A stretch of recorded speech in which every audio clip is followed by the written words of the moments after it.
O programa Meu Doutor é um oferecimento SESC. Oi, pessoal, tudo bem? Boa tarde. Dou as boas-vindas a mais um Meu Doutor. Você que nos acompanha em mais essas tardes de domingo. Hoje eu quero começar pedindo uma coisa simples. Vamos fazer um exercício? Preste atenção na sua voz. Quando você fala bom dia para alguém de manhã, repare se ela sai clara, sai meio rouca, meio arranhada. Agora pensa naquela vez em que você ficou sem voz, depois de um show, de um jogo, de uma festa, ou naquela rouquidão que apareceu, que você foi empurrando com a barriga, achando que ia passar sozinha. A voz, pessoal, é uma das coisas mais importantes que a gente tem. E pela voz, a gente se comunica, se emociona, trabalha, conquista, convence. E mesmo assim, é uma das partes do corpo que a gente menos cuida. A gente só lembra que ela existe quando ela fala. E tem mais, hein? A voz também fala da nossa saúde. Uma rouquidão que não passa, um cansaço para falar, uma mudança no tom. Tudo isso pode ser um recado que o corpo está mandando. Hoje a gente vai aprender a escutar esse recado e a cuidar desse instrumento tão valioso que cada um de nós carrega.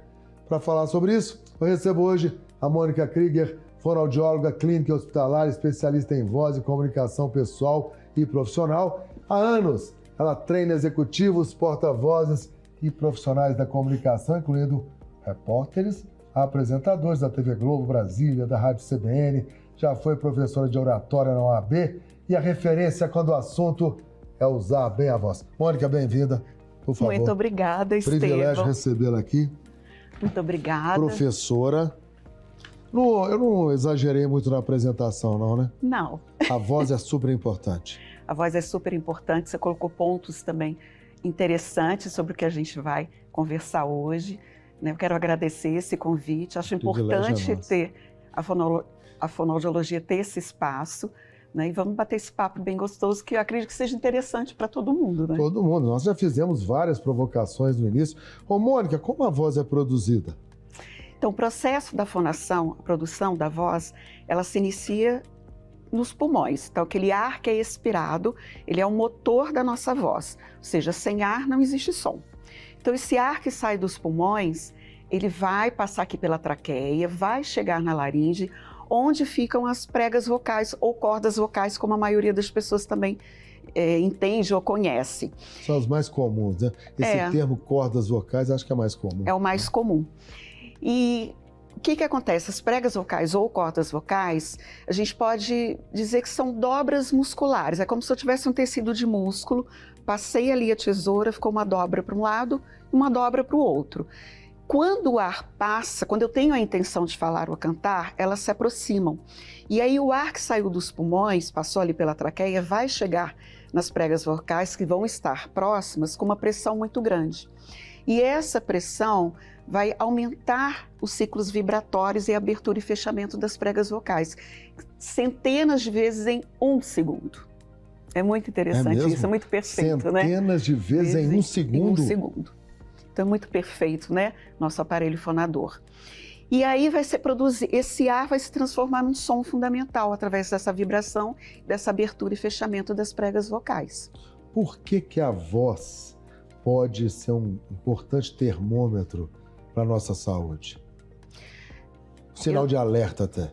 Eu digo que se você tem uma boa voz, se você não tem queixa sobre a sua voz, você também pode falar que você, não, acho que a minha saúde está ok. Mas é importante você ter atenção ao modo de desenvolvimento também da nossa fala. Porque a gente tem 3 fatores, Estevão, que influenciam também a produção da nossa voz, para a gente dizer também se a gente está bem ou não. Então a gente tem fatores físicos, a gente tem fatores psicoemocionais, a gente tem fatores socioculturais. Então, por exemplo, físicos têm relação com a anatomia do corpo de cada um, a anatomia do aparelho fonador, a sua condição de saúde geral também. Então, se você apresenta, está numa fase, nossa, eu estou rouco, essa rouquidão não passa, ou se eu sinto muita fadiga vocal, chega no final do dia, você fala assim, nossa, eu não quero conversar com ninguém, eu estou muito cansado, minha voz está perdendo potência. Se a sua respiração não está tão boa, então cabe você procurar uma avaliação médica. E os psicoemocionais têm muito a ver com o momento em que a gente está vivendo ou passando. Então, normalmente assim, pessoas que apresentam um quadro de depressão, ou estão deprimidas ou muito tristes, o que acontece com a voz? Vai para baixo, né? Vai para baixo. Vai para baixo. Vai para baixo. Então a voz fica mais contida, E aí o você pergunta, volume. por que você está triste? Aquela história, né? Você liga para uma pessoa, pela voz ou a maneira como ela falar, você já fala, você está bem? O que está acontecendo? Sim. Porque altera não só a voz, altera também a nossa fala. Então, geralmente, nesses quadros, a pessoa está falando de forma também mais restrita, a articulação não é tão clara, a voz não projeta. E os fatores psicossociais têm relação também ao modo como que meio que a pessoa cresceu. Então, sabe aquelas pessoas que são meio mandonas? Sim. Então, elas têm uma voz o quê? Mais forte, Sim. mais potente, às vezes incisiva. Isso, imperativa. Às vezes são confundidas até, nossa, você está tão agressivo nessa fala. Então, isso diz muito também o meio em que você viveu.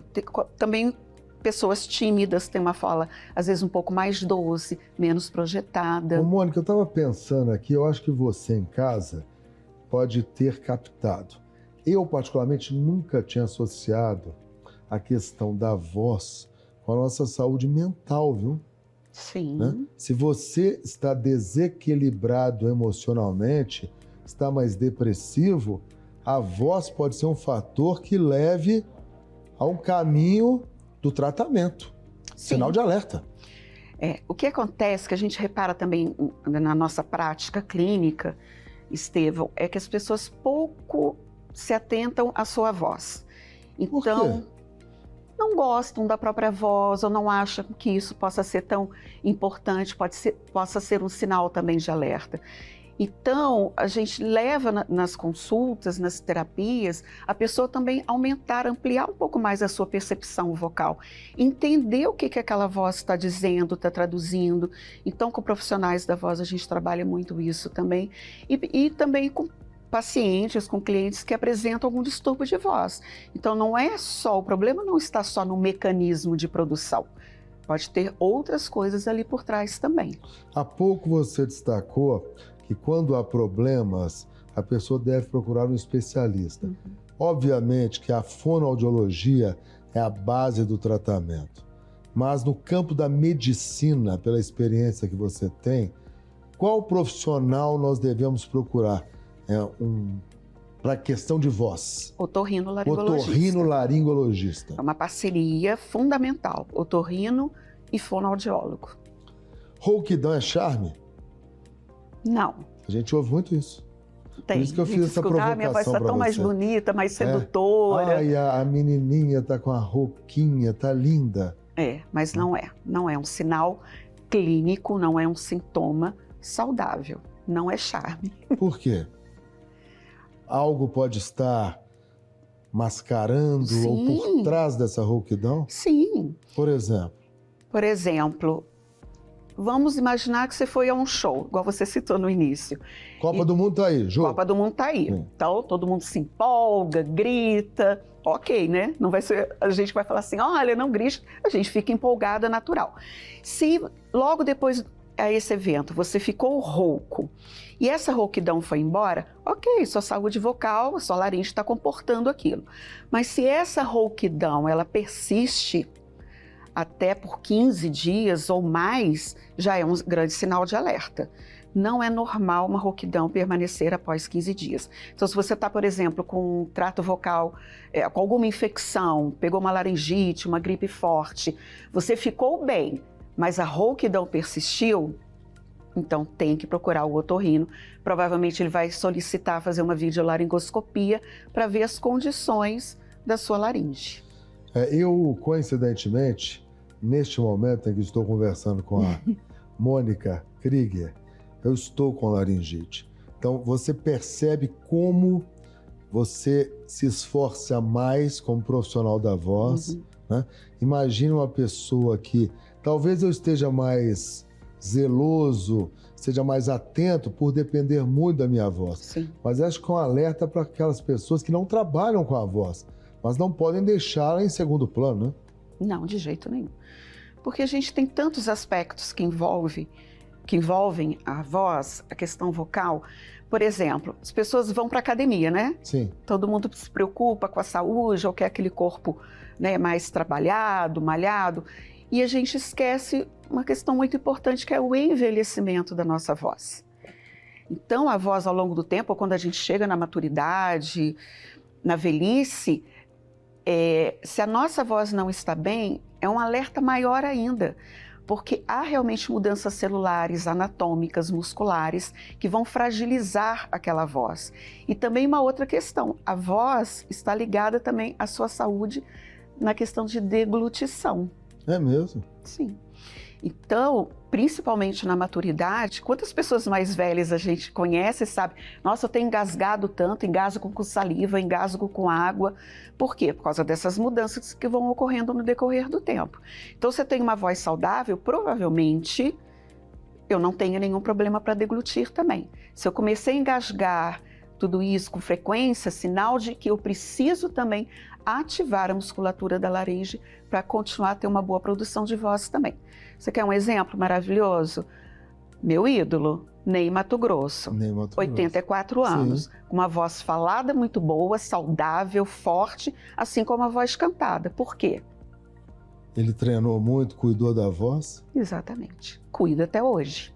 Mas a voz dele também envelheceu, que é natural. Não, é Mas natural. foi um envelhecimento, digamos, saudável, com planejamento. Exato. Então, ou seja, você chegar, imagina hoje a gente, né, nosso tempo de vida aumentou. Então, você chegar até os seus 90 anos com uma voz forte, saudável, que as pessoas estão te compreendendo bem.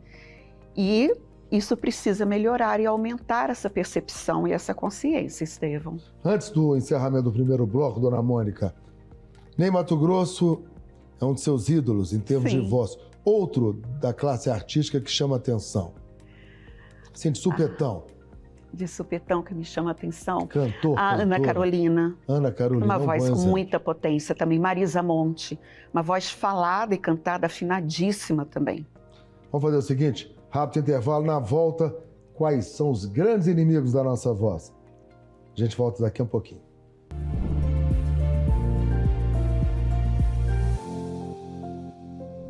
O programa Meu Doutor é um oferecimento SESC.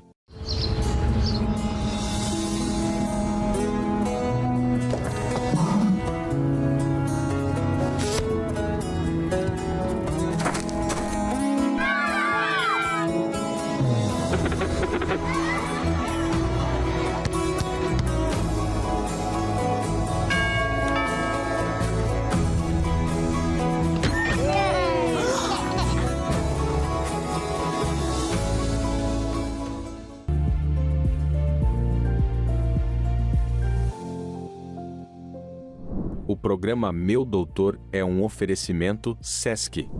Estamos de volta com o Meu Doutor. No primeiro bloco, você acompanhou, a Mônica Krieger nos mostrou que a voz é saúde e que ela merece cuidado. Agora, a gente vai falar um pouquinho da voz como ferramenta de comunicação, como ela revela quem a gente é e como podemos usá-la a nosso favor no dia a dia. Mas antes disso, é um tema bom para esse segundo bloco, hein, Mônica? Tema bom, mas antes, quais são os grandes inimigos da nossa voz, hein? Os grandes inimigos da voz. Em primeiro lugar, cigarro e a mesmo? fumaça do cigarro. Já me livrei disso. Que bom, Estevão. Graças a Deus. Principalmente por você ser profissional da Graças voz, né? a Deus. Então, o cigarro, a fumaça do cigarro, o que acontece? Eles provocam edema nas cordas vocais, as cordas vocais ficam inchadas. Você pode reparar que a pessoa que fuma tem a voz um pouco mais grave, muita rouquidão, muita secreção. Por que fica esse acúmulo de secreção na pessoa fumante? Porque o cigarro ele destrói células que são envolvidas na limpeza ali da nossa faringe, da nossa garganta. Então essas células se modificam, não conseguem mais exercer o seu papel de forma plena e o muco começa a se acumular né? ali na garganta. E também o cigarro está associado ao câncer de laringe, né?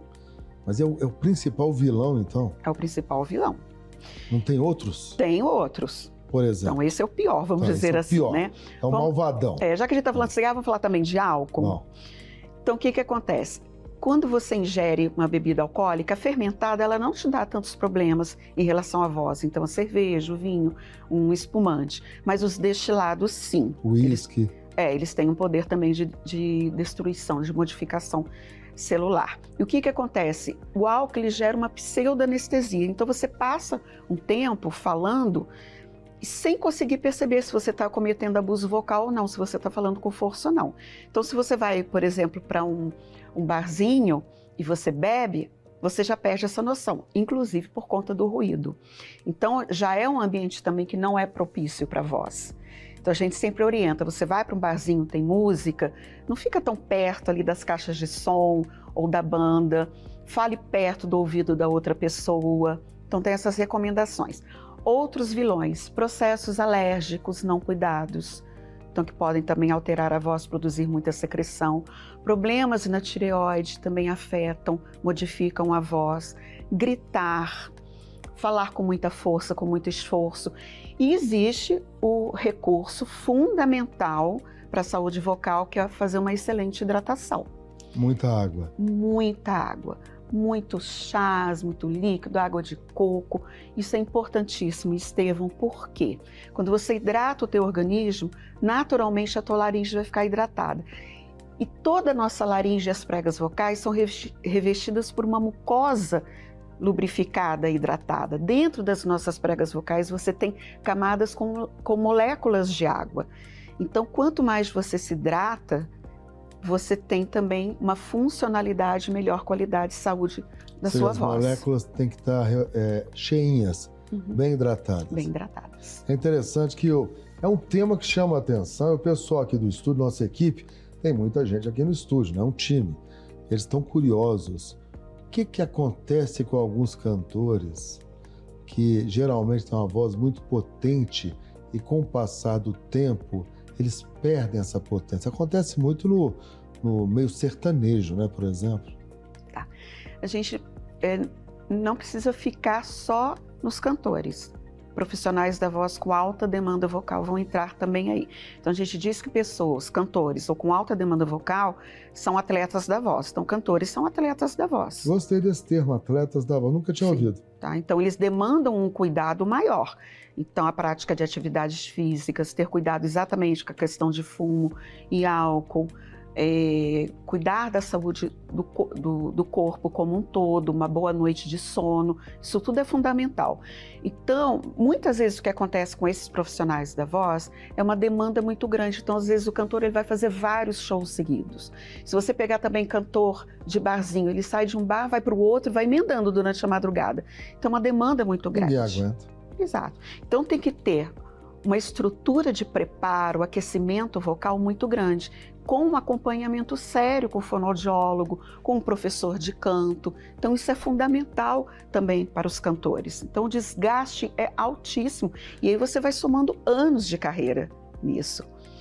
Então, por isso é importante ter esse acompanhamento com o fonoaudiólogo. Vários cantores fazem. Acompanhamento e treinamento. Treinamento. São atletas da voz. Exercícios, exato. Então, a gente tem toda uma diretriz diferenciada também para esses profissionais com alta demanda vocal. Gente, no primeiro bloco, você lembra que a Mônica destacou que a nossa voz é a nossa identidade. Né? A nossa voz pode passar para as pessoas segurança, insegurança, empatia ou não, um tom mais mandatário. Você treina empresários, executivos e profissionais da voz há quanto tempo? Nossa. Pode falar, não tem problema não. Há 40 anos. 40. Então, experiência essa mulher aqui tem de sobra. O que faz uma voz prender a atenção das pessoas? Uma palestra, por exemplo. Tá, eu vou falar para você que é paixão, energia, você estar ali de corpo e voz presente, mostrando para o teu interlocutor ou para o público que você é um apaixonado por aquilo que você faz. Isso já modifica muito a sua voz. Então, vozes ricas, expressivas, com um ritmo dinâmico também nessa fala, com uma fala também clara, assertiva, com boa qualidade de voz, isso tudo prende a atenção das pessoas. E o inverso também, né, Estevão? O que afasta a atenção das pessoas? Faz a pessoa desligar. Faz a pessoa desligar. Gente, convenhamos, é difícil demais aprender a atenção das pessoas. Ainda mais com o aparelho de telefone celular. Imagina o professor. Sim, mas para isso existem ferramentas e técnicas e estratégias comunicativas. Vamos entrar nelas? Duas. Tá. Duas estratégias que você possa compartilhar com o nosso público. Tá. Uma questão que eu falo muito no meu consultório é também para que você prenda atenção, que você pratique uma escuta ativa. O que é isso? Uma escuta ativa, atenciosa para o outro. Já parou tanto que a gente interrompe as pessoas quando elas estão falando? Então, quando você acolhe a fala da outra pessoa, você está ali ouvindo ela com atenção, você está criando uma estratégia para você criar um espaço livre e de atenção por parte da outra pessoa também, quando for o seu momento de falar. Então, ter atenção para você não atropelar o outro enquanto ele fala. Então, você vai ter depois o seu momento com muita propriedade para falar suas ideias, o seu posicionamento, tudo isso. Usar expressões que valorizem a sua mensagem é importante, isso é uma ferramenta poderosa. Então, você usar expressões como, é muito importante isso que eu vou falar agora. Eu refleti e estudei muito sobre isso que você colocou. Então, para reuniões, no meio corporativo, isso é importante. Eu estudei, eu refleti, eu passei essa semana pensando, eu mergulhei nesse assunto para poder trazer essas questões para uma reunião. Então, você valorizar as suas iniciativas, isso também é muito importante. Olha que interessante, pessoal. Para falar bem, você tem que saber ouvir, é isso? Tem que saber ouvir. Quantas discussões podem não acontecer só pelo fato de você praticar uma escuta atenciosa com o outro? De certa forma, eu até já sei a sua resposta, dona Mônica Krieger, mas eu acho que vale a pena. Está aqui no meu roteiro e eu acho que essa pergunta eu não posso deixar de fazer. A gente fala muito em comunicação pessoal e profissional, né? O jeito que a gente fala pode abrir ou fechar portas na nossa carreira? Pode. Por quê? Eu vou explicar, eu vou falar sobre um estudo também que aconteceu.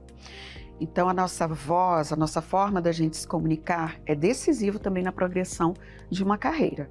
Isso é importante até para os jovens que estão iniciando no mercado de trabalho, ou as pessoas que já estão inseridas, mas querem também progredir. A gente tem que pensar que a comunicação ela está no topo de qualificações requeridas. Então, hoje, quando você faz também entrevistas de emprego, a sua comunicação está sendo analisada, avaliada também por aquele gestor. E um estudo muito interessante, ele aconteceu durante 17 anos, Estevão. Nossa, muito tempo. Muito tempo. E por quê? Porque foram entrevistados, avaliados 4.500 executivos. E o estudo, o objetivo dele era entender o comportamento dessas pessoas. Por que elas ficavam tanto tempo nos seus cargos? Por que elas progrediam? Por que elas recebiam salários mais altos? E a conclusão foi que 3 determinantes foram importantes na progressão da carreira desses executivos: equilíbrio, flexibilidade e comunicação. A maneira como esses líderes se comunicavam, tanto com seus pares, clientes, como com a equipe também que eles lideravam. Então, ou seja, a comunicação é um investimento a ser feito sério, principalmente se você quer realmente crescer na sua carreira. É interessante também, Mônica, que presumo que a voz carrega emoção. Sim. Né? Então dá para perceber no tom de voz nervosismo, insegurança e despreparo, um tripé que corrói carreiras e corrói até o desempenho profissional? Sim, e isso aí vai entrar também na questão do medo de falar para o público, né? Muita gente tem medo. Tem. E trava? Trava, tá? Por quê? O que acontece? Um assunto, aliás, Estevão, que daria para uma outra entrevista programa. Só com esse tema. A gente tem que entender que a nossa fala é uma habilidade adquirida, a gente já não nasceu falando. Então, se é uma habilidade adquirida, o que acontece? Ela é passível de aprimoramento e evolução sempre. Então, as pessoas conseguem vencer essas dificuldades. Então, quando a gente fala sobre medo, sobre esse temor de falar para o outro, falar para um público, o que acontece? São gatilhos que acontecem especificamente para cada pessoa. Então, cada um tem a sua história, a sua vivência de vida. Então, por isso que a gente não pode passar uma receita de bolo. Então, o cliente chega, ele vai ter uma história de vida diferente de um outro. Individualizado. É bem individualizado.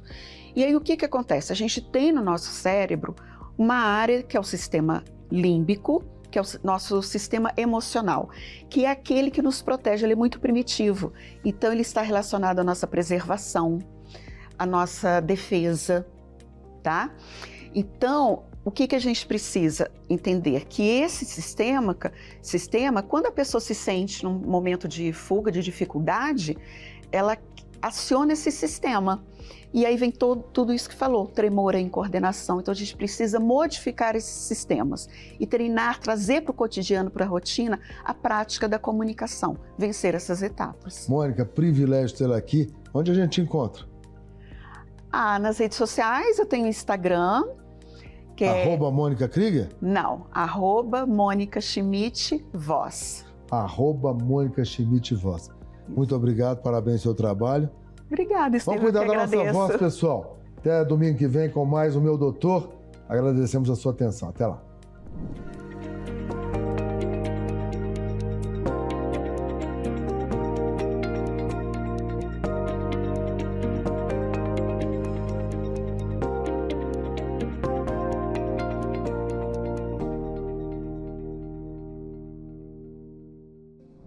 O programa Meu Doutor é um oferecimento SESC.